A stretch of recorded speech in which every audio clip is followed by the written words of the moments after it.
everybody. This is Mrs. Almeida here, and we're going to do story time with Mrs. Almeida. Story time, feeling fine with Mrs. Almeida. This story is for Week of Respect, and during the Week of Respect in New Jersey, schools talk about what it means to be a bully and what it means to be a buddy.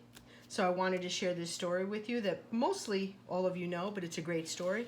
Bullies Never Win by Marjorie Kyler and illustrated by Arthur Howard. Hopefully I said her name right.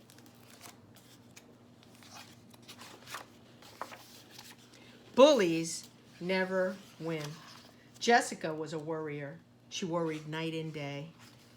She worried about her socks not matching and having knobby knees and losing her barrettes and not doing well in school. But in Mr. Martin's first grade class, Jessica had a big worry. Brenda Bailey. Brenda was perfect. Her bangs were even. Her homework was always right. She wore a new outfit every day.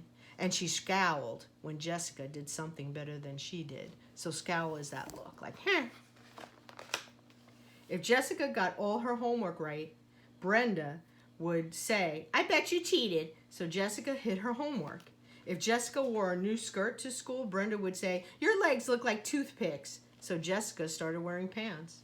If Jessica scored at kickball, Brenda would say, you were just lucky. So Jessica stopped playing kickball. Aww. Brenda never asked Jessica to sit with her at lunch. Instead, Brenda sat with all her friends, and Jessica sat alone. Jessica got tired of sitting by herself, so one day she tried sitting at Brenda's table. Look who's there here, toothpick. Jessica's eyes started to sting. She blinked to keep from crying. She left the cafeteria without finishing her lunch. After school, Jessica went to her room. She stared at the wall. She worried. What terrible thing would Brenda say next? Jessica thought about Mr. Martin. He had told the class that sometimes bullies stop bullying if you just ignore them. But how could Jessica ignore a bully who was always in her face? So let's think about it for a minute. How could Jessica ignore a bully who was always in her face? I know many times we say, ignore it. Don't pay attention, but it's not easy. But what could we do? We could use iMessages. We could have a friend or a classmate speak up with us and say, we don't like that, please stop. We could maybe use kindness and just say to Jessica, I don't know why you're mean to me, but you could be a friend if you want, right? There are a lot of choices, but definitely not always easy. At dinner, Dad asked, how was school? Jessica stared at her food. What's wrong? Asked Mom. Nothing, said Jessica. That night, Jessica couldn't fall asleep. She squeezed her eyes shut and tried to count sheep, but instead, she saw perfect little Brendas leaping over the fence. The next morning, her eyes felt as dry as sand and her stomach hurt. Can I stay home today? She asked Mom. Her mother felt her forehead. You don't feel hot? I have a stomach ache, said Jessica. I guess you are sick, said Mom. Go back to bed. Immediately, Jessica's stomach felt better. But she knew she couldn't avoid Brenda forever. So the following day, Jessica went to school. All morning, Jessica ignored Brenda. But at lunchtime, she discovered that Mom had packed her sandwich in Tom's lunchbox. She tried to shove it behind her back before Brenda could see. But she wasn't quick enough. Toothpick has a boy's lunchbox, Brenda said to everyone. Jessica's cheeks felt like chili peppers. How could Mom have made such a mistake? Come sit over here, called Anita. Jessica quickly sat down next to Anita and her friends. That's Brenda. That Brenda's such a bully, said Anita.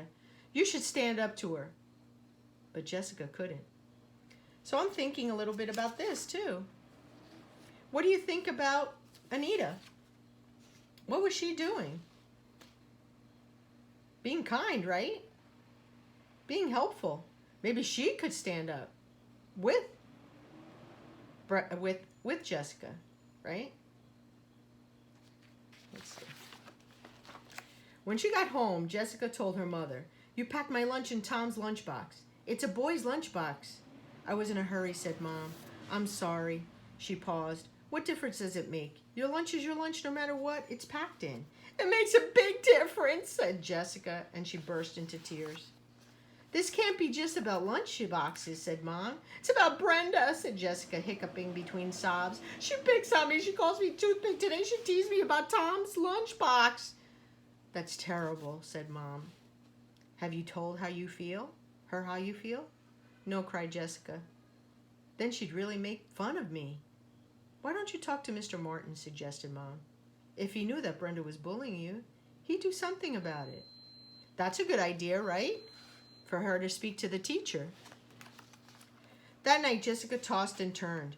Should she talk to Mr. Martin? Should she stand up to Brenda? What could she say to her? Your bangs are ugly? Your knees are flat as pancakes? Your freckles look like pimples?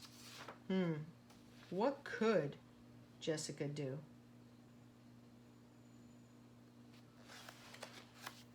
The next morning, Brenda came up behind Jessica in the hallway. Toothpick, Brenda hissed.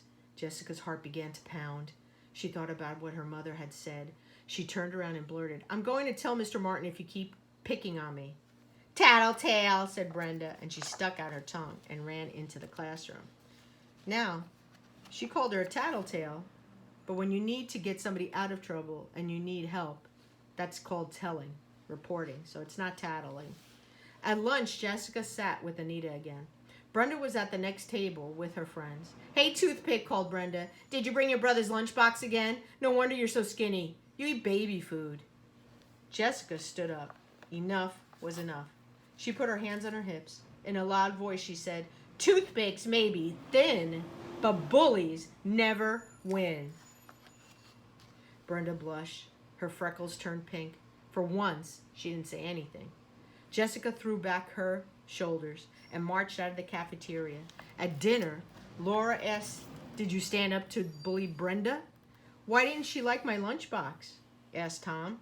Pass the spaghetti, said Dad. How'd things go? Asked Mom. I don't think Brenda will pick on me anymore, said Jessica. But even if she does, I know what to do. Hooray for Jessica, said her family. Hooray for toothpicks, said Jessica.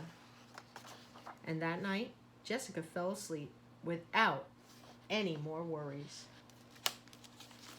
This was a great story, and I love the story because it gives us a lot of examples of what we can do when somebody's mean to us and bullying us, which is over and over doing things to us. Now, in the story, I noticed some kids kind of smiling and laughing with Brenda, and that's bystander behavior, and we need to be upstanders. That means we speak up in a kind way, or we just say, you're being a bully, stop it. It's me. I'm going to tell. So we'll talk more about it this year when we meet again, but for now, I want you to have a wonderful day and take care of each other. Remember, you each matter. Show kindness to each other. Have a great week.